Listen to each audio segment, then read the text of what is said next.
Sabe, existe uma força oculta que está moldando o nosso mundo.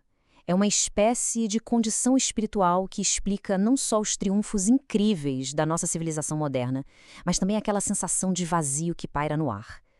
Hoje, a gente vai tentar diagnosticar essa condição.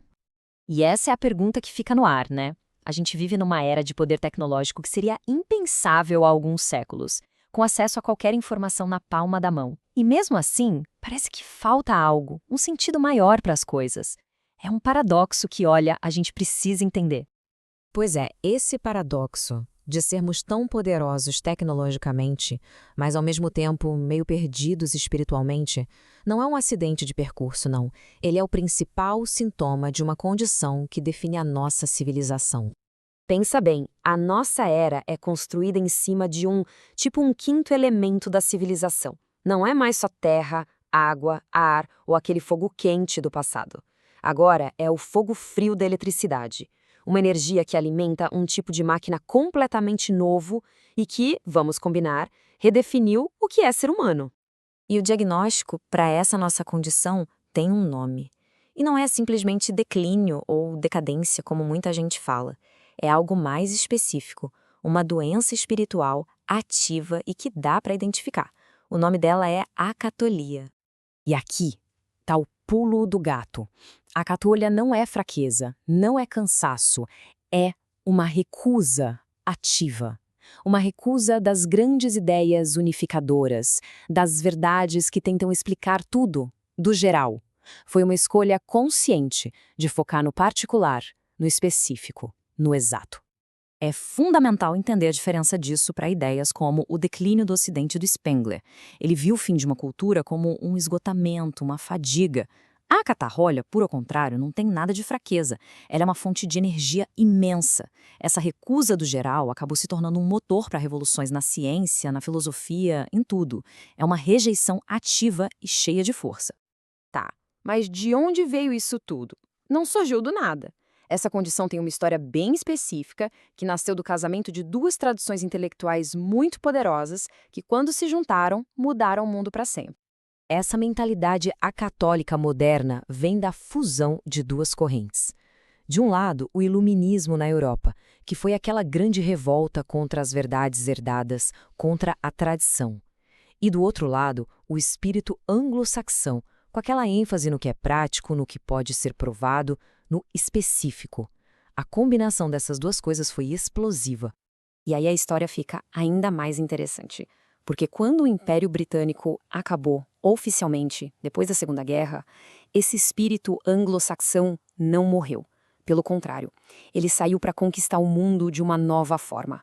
Não mais com exércitos e navios, mas com seus valores. O pragmatismo, o individualismo e o foco total no que é concreto. E aqui, a gente precisa ser justo.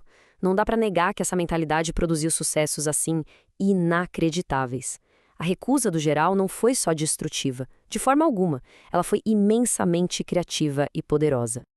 Pensa só no que surgiu daí. O parlamento, as liberdades individuais, o romance como uma grande forma de arte, a ciência empírica que nos deu o mundo que a gente conhece hoje, a máquina a vapor, a eletricidade, a cibernética, todas essas inovações que definem a nossa era nasceram dessa concentração intensa no particular. Aí surge a pergunta, né? Por que isso não aconteceu antes? Outras grandes civilizações tinham potencial. Lá na Grécia Antiga, a tecnologia era vista como algo menor, vulgar.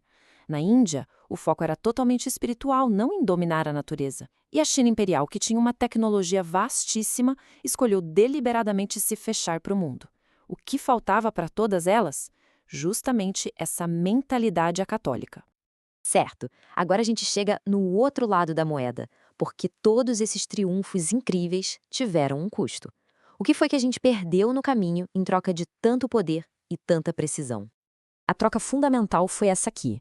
A gente substituiu a busca por uma verdade com V maiúsculo por uma exigência de exatidão de coisas que podem ser verificadas. Ganhamos certeza sobre as pequenas partes, mas perdemos o sentido do todo. Trocamos o significado pelo controle, o sagrado pela precisão. E essa mentalidade cria um tipo de pessoa muito específico. Para entender, é só lembrar daquela parábola do filho pródigo. Pensa no irmão mais velho. Ele é obediente, cumpre as regras, é preciso em tudo que faz. ele faz todas as suas obrigações. Mas ele perdeu a conexão com o espírito da lei, com a alegria, com a verdade maior. Ele só conhece a exatidão das regras. Tem um provérbio chinês antigo que descreve esse esvaziamento de uma forma, olha, perfeita. Diz que quando uma sociedade perde a conexão com o tal, a ordem natural, a verdade geral, ela começa a descer uma escada. Primeiro se perde a verdade, mas ainda resta a virtude. Depois se perde a virtude e resta a justiça. Por fim se perde a justiça, e só o que resta é a polidez, as boas maneiras para manter as coisas funcionando. E se a gente for pensar na arte dominante da nossa era, o reflexo disso é claríssimo. O cinema é a arte acatólica por excelência. Ele não precisa de uma grande ideia geral para funcionar. Ele nos entrega o particular, a imagem, o espetáculo. É uma forma de arte que muitas vezes serve mais para a gente fugir da realidade do que para buscar um sentido nela. Então, onde é que a gente fica no meio disso tudo? A acatologia nos deu o mundo moderno com toda a sua tecnologia e precisão, mas esse mesmo mundo parece estar se esvaziando de significado. O resultado é este: um mundo cheio de criações técnicas que são ferramentas incríveis, mas que não têm uma essência própria. Um mundo onde as ciências sociais acumulam uma quantidade infinita de dados, mas não conseguem achar leis universais que governem a sociedade. E uma cultura onde a arte vira um passatempo, e não mais uma fonte de verdade. E isso nos deixa com a pergunta final, talvez a mais importante de todas. A força que construiu nosso mundo foi essa recusa das grandes verdades, do geral. Mas e se o vazio deixado por elas se tornar insuportável? O que acontece quando uma civilização, para sobreviver, precisa encontrar o caminho de volta justamente para aquilo que ela passou séculos tentando abandonar? A resposta, bom, essa ainda não foi escrita.